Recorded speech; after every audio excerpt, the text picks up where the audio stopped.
உதயநிதி ஸ்டாலின் சொல்றாரு, நேற்று முன்தினம் மோடி மட்டும் தமிழ்நாட்டுக்கு வந்தாருன்னா முதல்ல நாங்க கோ பேக் மோடின்னு சொன்னோம், நாங்க இன்னைக்கு கெட் அவுட் மோடின்னு சொல்லுவோம். உதயநிதி ஸ்டாலினுக்கு நான் சொல்றேன், நீ சரியான ஆளா இருந்தா, சரியான ஆளா நீ இருந்தீனா வாயிலிருந்து கெட் அவுட் மோடி நீ சொல்லி பாரு. இல்ல எங்க அப்பா முதலமைச்சர், எங்க தாத்தா 5 முறை முதலமைச்சர், நீ சொல்லி பாரு பாக்கலாம். நீ சொல்லி பாரு, நான் சொல்றேன், நீ சொல்லி பாரு.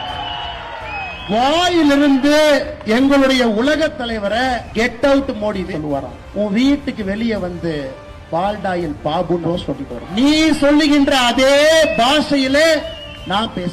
உனக்கு ஒரு உலக தலைவரை மதிக்க தெரியல, ஒரு கத்துக்குட்டி. நீ கத்துக்குட்டி. காலையில 11:30 மணிக்கு தான் உன் மேல வெயிலே படும். நீ சூரியனை நேரா பார்த்தது கூட கிடையாது. சூரியன் மேல வந்தாக்கா இப்படி பாக்குறாள். 3:30 மணிக்கு பிரம்ம முகூர்த்தத்துல எந்திரிச்சு யோகா பண்ணிட்டு 5 மணிக்கு ஃபைல திறந்து இந்த நாட்டை ஆட்சி பண்ற ஆள்கிட்ட 11:30 மணிக்கு எந்திரிச்சு நட்ட நடுவுல மேல சூரியன் இருந்து உழுவுற உனக்கே இவ்வளவு திமிர் இருந்தா, சாதாரண நடுத்தர மக்கள் உழைத்து நாட்டை உருவாக்கக்கூடிய மக்களுக்கு எவ்வளவு திமிர் இருக்கு?